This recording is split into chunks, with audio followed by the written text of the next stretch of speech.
every single day. I can't wait to wake up. I spend time with my kids in the morning, and I feel that my kids are much more happier. I feel my wife is happier. I feel I'm happier. And I think it was this key to hold in what's so important in this world, the family together. My name is Tim Anderson. Welcome to Father and Friend, where men learn to live for the good of their families.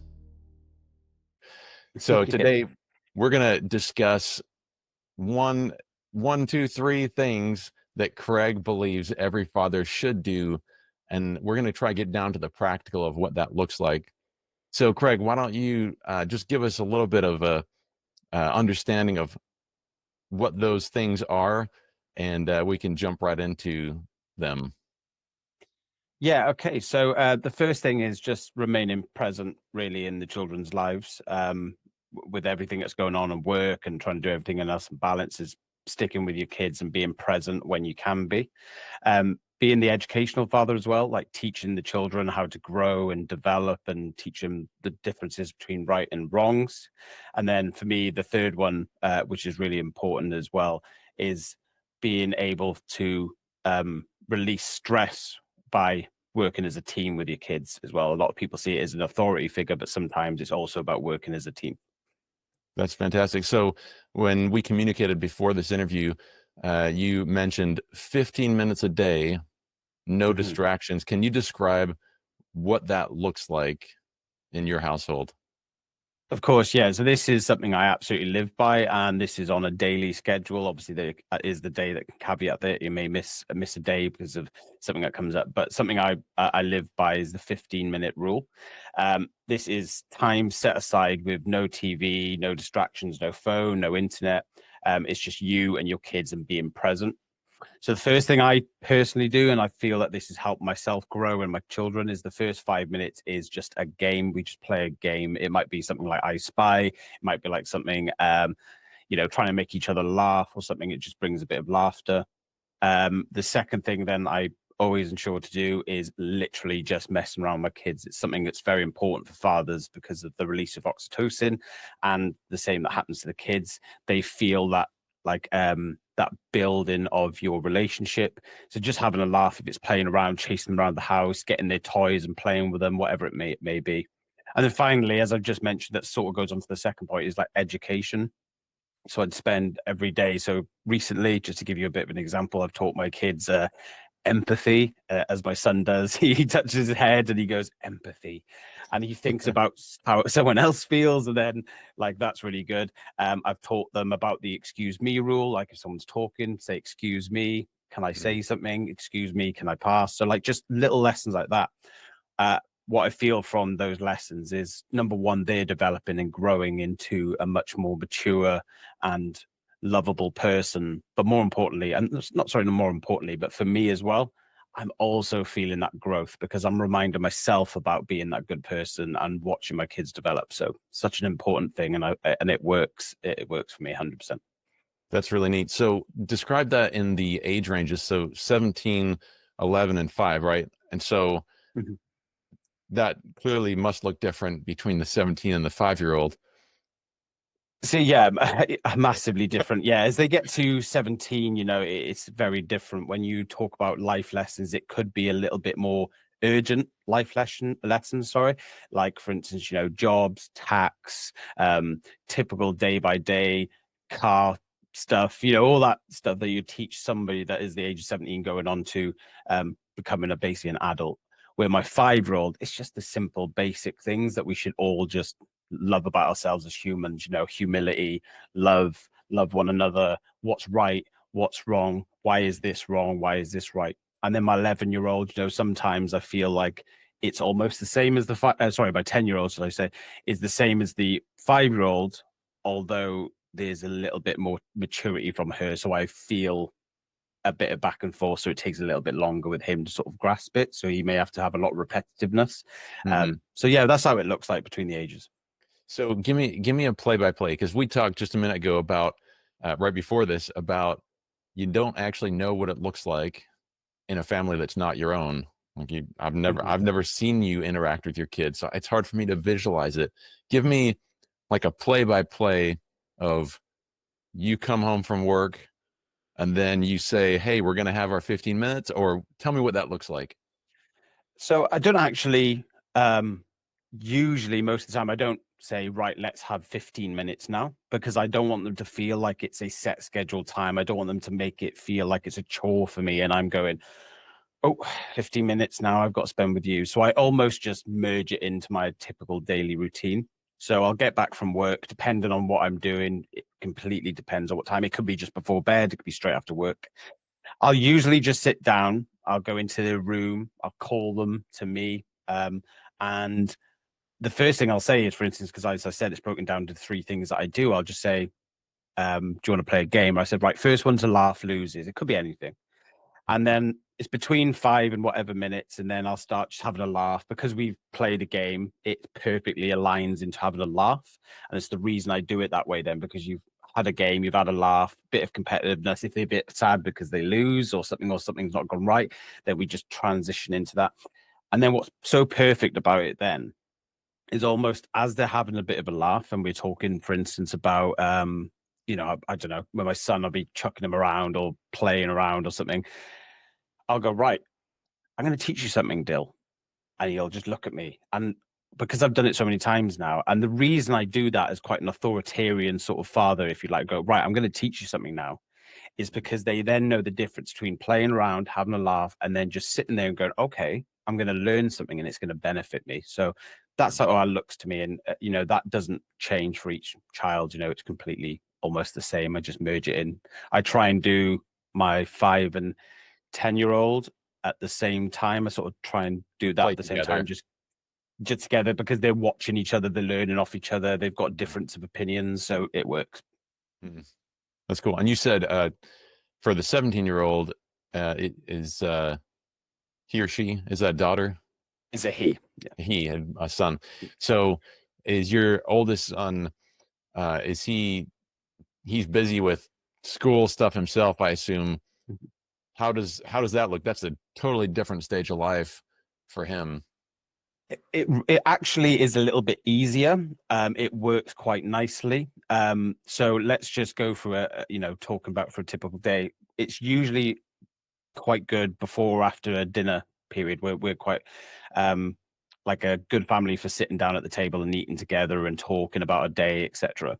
So it might be beforehand or after, but the first thing we do is I just play a little bit of a test sort of game with him. Like, so for instance, he's doing his driving test soon. So it'll be like tell me something about, the highway code or whatever on the road. Cause like, I don't know. So it could be something like that. Then having a laugh and stuff, we just talk about sort of not pop culture, but just life. And we sort of make jokes about it. Some of it's a bit of a darker humor. Some of it's a bit of a lighter humor. We just play around with that.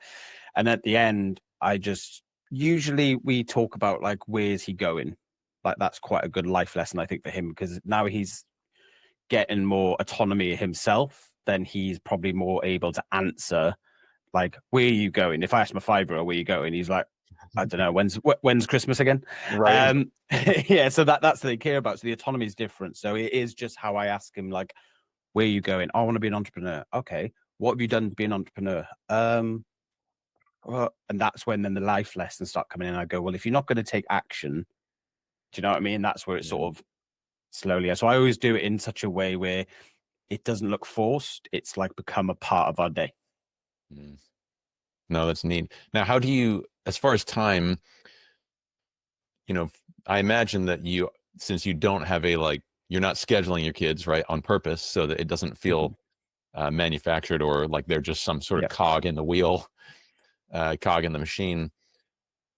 How do you, I mean, that could extend for a long time, right? I mean, you come home from work, I don't know, 5:30 or whenever it is, and you've got dinner time, then you've got discussion. I imagine you've prioritized that as being just a significant part of your evening. Yeah, it's pretty much top 2, wife being one of the 2 as well. And that we've also got to remember life has got to be flexible in ways. I love a routine, probably from my military days. I love discipline and routine, but there's also certain times when my wife may need me more because of she's starting her own business, something she needs me a bit more. So it's all about the balance. But to answer your question, I don't even think about it anymore, that taking up my time. That's how good I am with time management now. And because for me, kids and wife and family is not just above work and things outside. I feel like they're miles above. So I apologize, it's such a bland or maybe not so direct answer, but I just generally don't think about it that much because it's become a part of my life. It's become a part of my routine. The more you do it, it's all almost like going to the gym, I guess. Is like when you start going for half an hour gym sessions in the morning, you start thinking, oh, it's half an hour, oh, it's half an hour. But when you then do it for like 3 months, you almost go, well, that's just part of my day now. So I hope that answers your question. Yeah. So, I mean, it sounds like you prioritize family to such a degree that the other activities you do, such as work, you look at those as supporting what you're doing with your family.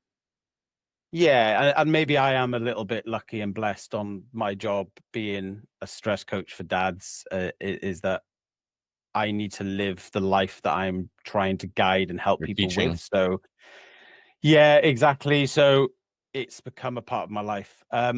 There's always going to be a day, and I have to be open. I'm very open and honest. So there is always a day, by the way. Like I'll get home. I just haven't got that time, and I do slip the 15 minutes. But if I had to give you an average, it'd be once every 2 weeks. I go, oh, I just couldn't fit it in today. But then I always catch up with the weekend, maybe a bit longer, because I feel like it's such an important thing being present with your children. No, that's good.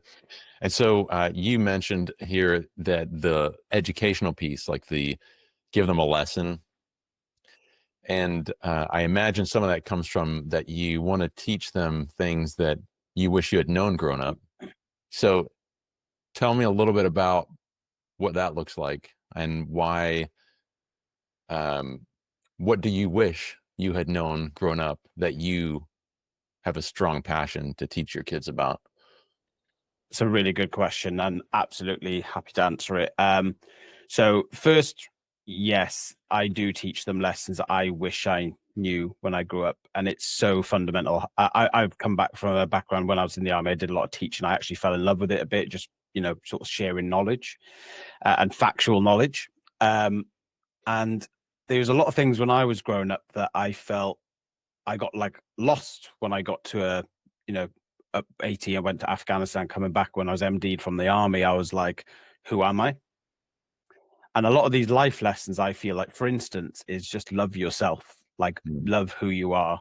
There's so much negativity out in the world, sometimes on social media, that you start second guessing, like, am I a man? Is it toxic the way I am? Have I got to second guess everything? So what I teach my kids more than anything is who you are is amazing. I always teach my daughter, because she asks, and that's the amazing thing about teaching as well. They ask questions. They actually start coming to you and start asking questions to you because they feel like you're the person to guide them.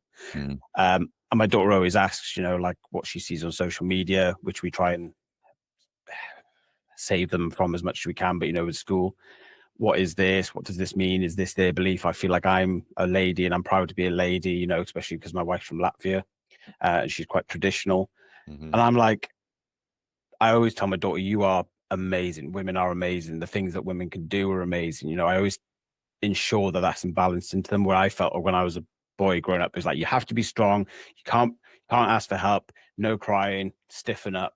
And that's absolutely fine. We do have to be strong. I'm not disagreeing with any of that. But then there's a time where you do need to reach out for help. And the family of being a team is so important. So I really, really not instill that onto my children, but I just make sure that they feel loved no matter what path they choose.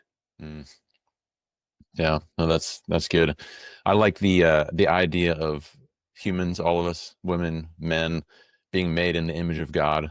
I think there's something really powerful about remembering that, that when God created the world, it was made good. And Yeah. I think that's a beautiful and good thing for us to remember, certainly.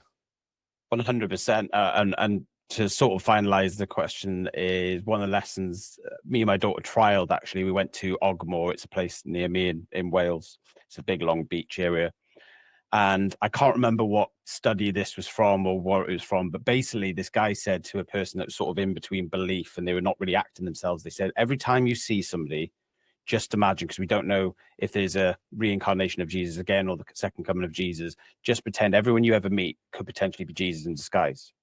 So when this guy goes home, he sees his dad. His dad asks him a question. Usually, he'd be quite ignorant of him because of the past. He pretends he's this, he could be Jesus in disguise. The way he treats his dad now is with love, affection, respect. Same with the mother. When the mother needs help, he reaches out a hand because he says, that's Jesus in disguise. So me and my daughter started doing it between each other. And I said, do it with your mother as well. I said, like, every time you look at her, just look at her like of the philosophy of that's Jesus in disguise.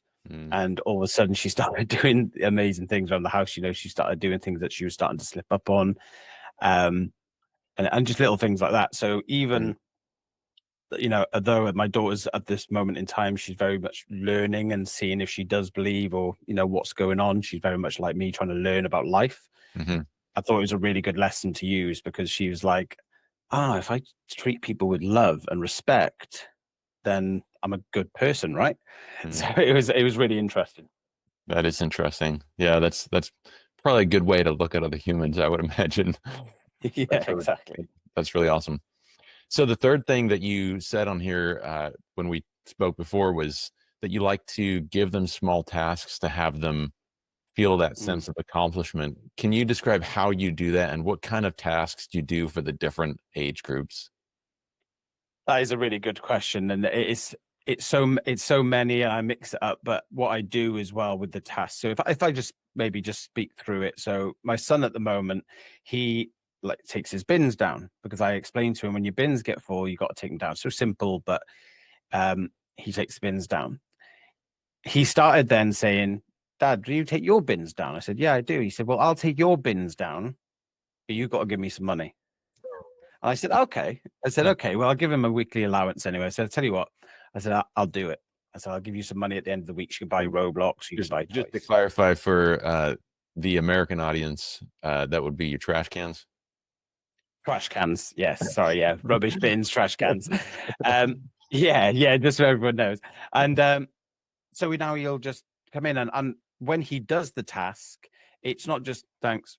It's thank you so much. Thank you very much. What you did was really good. If he forgets it, though, I say, oh, no, you forgot to take out the trash bins, trash cans, or rubbish bins. So that's like a task. Something I've done with my daughter as well is that in the morning, I take the dog for a walk.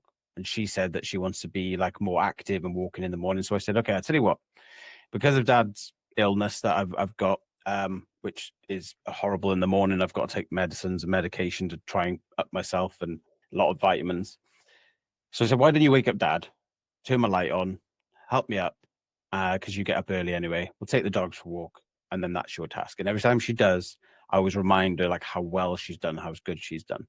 And then with my 17-year-old, it's probably a bit more added tasks because of the age difference, but it's little things to help. I always make sure it's mainly to help the mother out. So it's, can you do this? Because your mum's going to do it when she gets back, because I'm doing my thing. If you do that.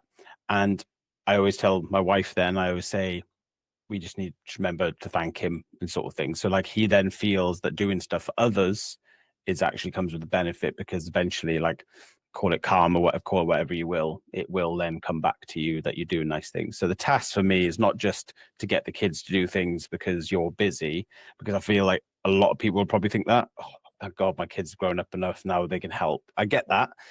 But more importantly, make the tasks that you give them meaningful for something they do in the future, so they can feel the disbenefits and benefits of certain tasks. Do you feel like that helps them to feel included in the family? Oh, 100%. Yeah. So my son, especially when they're younger, because as they're younger, as you will, or anyone with kids will know, that they may feel that they have less to do, or less authority, if you'd like, than maybe a 10-year-old or a 5-year-old. Look at a 17-year-old, go, well, how is she or he doing that? Like, why can't I stay up later? And it's all explaining to them, like, you're at this age, and as you grow, you'll get more responsibility. But that can be harder. But if you do it well, things will become easier. So it's teaching them now, and I've been a big believer in that. And I think that came from my grandparents, very working class grandparents, who said, you need to learn now, because if you never learn, it's just going to be harder for you. So learn now. So my nan used to, my To nan used learn to when teach you're me how to 30. iron. Yeah. Wait until you're 30, and you do see it sometimes with dads, and mothers sometimes, but dads, like they're trying to catch up on their own childhoods and also teach their kids. Where I was lucky enough to have my nan and granddad who was very much like, do this, do this. And to be fair, my father as well, he was very much like task driven. Do this, you need to do that because you are going to be mainly a man and you have to take responsibilities. And, probably not the best of teachings, but yeah, I've maybe just smartened it a bit more. Did you feel so growing up? Were you given some of those things growing up, or do you feel like the things that you're doing now were things that you did not experience as a child growing up in a family? No, I don't have the same. When I was growing up, I don't have the same tasks. I found that my mother gave me more those tasks, and I feel it was to help.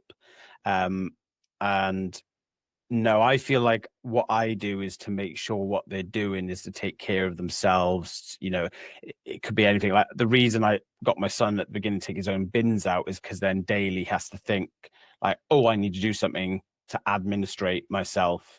And then, he started then wanting to take my bins out for money. I mean, that's down to him. But everything I do is to make sure that they're developing themselves, because it's, it has been proven quite a lot, like scientifically as well. The more you do and the more you develop, even if it's reading a book, your brain is growing, it's enlarging, it's taking more information in, and we're becoming better people. So I just, think it's best for my kids, and it helps my wife out. So that also helps her smile as well. So added bonus. Yeah, no, that's fantastic. If you have any other things to add related to where, how, and why you learned those things, because it seems like you've seen things in your own family that you think, hey, my kids, this would be good for them. Mm-hmm.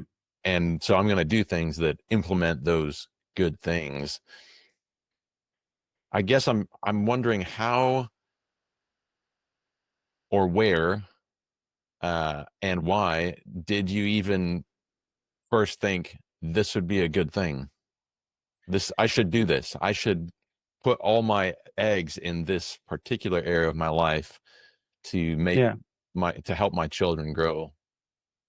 I think it was an amalgamation of things. I think it was military experience, having that sort of military resilience and discipline to sort of go, oh, I see why discipline is so important. I see where this. I think going back to church when I left the military and I was trying to find my way, and meeting certain people again and realizing the love for one another and how important it is. And I also think my own personal research, going out and reading books, and not parenting books, believe it or not, weirdly, it was just about stress and growth and development. And then I just sort of implemented what they were saying about what I should do for myself as I grow. Well, why can't we do the same on our children? Because they are growing into adults, they're going to grow eventually. So it was an amalgamation of things. I think all those three things being the main sort of the prizes, I guess. And I started doing it last year, and the difference in my family now is I wish I could show people, and I will show people. My family's so much happier. We're like a little bit, that there's sometimes you see the TV family and you go, yeah. I do feel like with that sometimes, we have a laugh, we joke, we play, we spend time, we watch movies, we learn. We do have our, disagreements, but Of it's course. very quickly, yeah, of course we all do, but it's very quickly sorted. It's very quickly changes into a learning point and a development point. So I've never been so happy in my life, and that is a Mhm. fact. And that is not because of me. Obviously, I do have some part to play in it. What I mean by it's not to do with me. It's not because of my job. It's not because of the money I'm now receiving or anything like that. No, it's about how I feel in this house, because there's a lot of stuff going on there, and you can't control what's going on out in that world. But when I walk into this house, my own world, my son, my daughter, my son's my daughter, and my wife, everything's just so much better. And I know we'll be stronger in the future when, if anything came our way that we need to fight off. Like last Christmas, we had 2 family bereavements in a week at the beginning of Christmas, very close to me. And I wasn't the best then. I was not in a great way, and that family took a bit longer to deal with it because they were also waiting for me. But I think if anything was like that to happen again, we'd just be amazing together. Give us a final thing. Give us a little bit of a contrast before and after. Okay, is that back just then and now? What is that? What are the differences? Because I imagine there's a lot of people who could probably relate to the back then. okay? 100%. I could add the back then. The back then. This is before I started to become the person I was now. I was drinking a lot of alcohol to cope the stress. I didn't believe that I could reach out to my kids, not share my pain. Obviously, we got to hide certain pains, but share and compromise with each other. Me and my wife probably didn't speak as much and communicate, which I'm sure Tom, that we spoke to recently, that would have mentioned communication. I was going into an abyss where I just didn't know who I was anymore. I couldn't reach out, and I just felt like I was this lonely person and people would think that's crazy. I felt lonely and stressed and angry and frustrated because I felt like the world was on my shoulders. And yeah, it got to some dark times. I was in hospital all the time, nearly took my life. That was the contrast back then. That's how far it got. Now, every single day, can't wait to come home. I can't wait to wake up. I spend time with my kids in the morning. When I go out with my daughter, for instance, we go away together. We spend time together, and I feel that my kids are much, much, much, much, much, much, much more happier. I feel my wife is happier. I feel I'm happier, and I think it was this key to hold in what's so important in this world, the family together. That's fantastic. Thanks so much for your time, Craig. I appreciate it. No, thank you. And I appreciate that, Tim, and all the best to you as well. Fellow fathers and friends, so glad you could join us for this episode. To stay connected, visit our website at fatherandfriend.com. Sign up for our monthly newsletter or follow us on Facebook, Instagram, and other social media sites. Be sure to like, follow, and share with fellow dads and families in your community. If you have a topic you'd like us to discuss, send us a message and let us know. Until our next episode, keep showing up, loving deeply, and making an impact for the good of your family. Thanks for listening, and we'll see you next time on Father and Friend.